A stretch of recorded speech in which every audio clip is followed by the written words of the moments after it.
Malindi is one of the towns along the coastal stripe of Kenya. Most of the inhabitants of this city are people from the rural areas, and they are of low income. Because of a lack of resources, kids in Kenya that suffer from hearing loss face an uphill battle. There are only about one otolaryngologist for every million people in Kenya, and there's only one audiologist for every 10 million people. We do have children even in the deaf schools who are not deaf. They are there by virtue that they had a hard time hearing as children.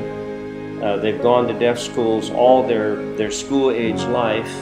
The only language they know is sign language. They don't even know how to talk, but they can actually hear.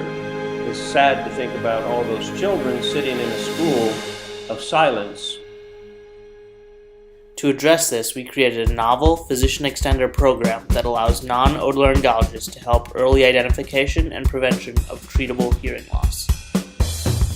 Using a concept called play audiometry, children are able to interact with the iPad in a clinically validated, language-independent, cost-effective manner to obtain high-quality audiologic data.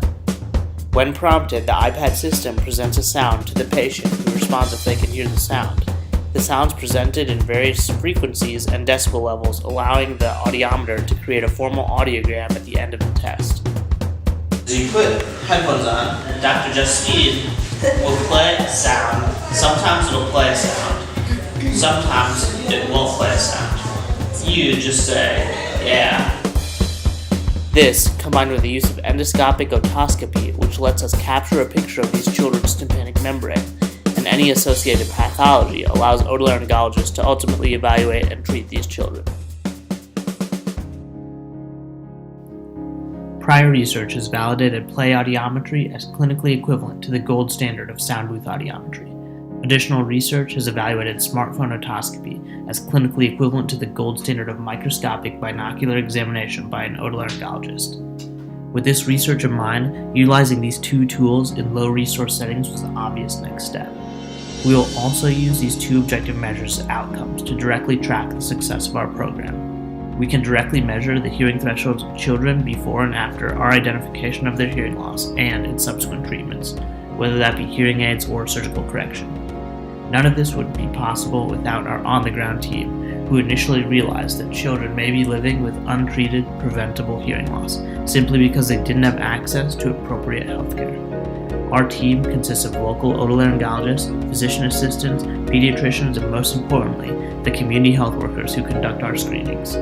Dr. James Netterville, a world-renowned ear, nose, and throat surgeon, is our surgical leader and based in Nashville, Tennessee, out of the Vanderbilt University Medical Center. Dr. Netterville has been conducting surgical training camps over the past 20 years in Kenya, training local ENT surgeons how to conduct surgery for complex head and neck tumors. As we identify further surgical volume, we'll start training local surgeons how to conduct corrective ear surgery. Dr. Nat Segarin, a pediatrician in Port-au-Prince, Haiti, runs the CARES Foundation program in Haiti and leads about 100 community health workers and is ready for the hearing screening program to expand to his country. Jim Reppert leads the CARES Kenya team and leads a team of a local otolaryngologist, physician assistant, and several women who suffered from domestic violence who are now trained in conducting our hearing screenings in Malindi, Kenya. Should we be lucky enough to win the $10,000 prize, we would use this to augment our screening capacity. We would be able to purchase 5 hearing screeners for each Kenya and Haiti. Should we win the $5,000 prize, we would be able to fund the Haiti project. As we created this program slightly over 1 year ago, we are still in the early development and implementation stage. However, we've been very fortunate to have received the support necessary to continue our success. The Global Health and Innovation Conference Innovation Prize would allow us to move from early implementation to widespread dissemination of our program, with the hope that other low and middle income countries can replicate our program. Thank you again for considering our pitch for the Unite for Sight Global Health and Innovation Conference Innovation Prize.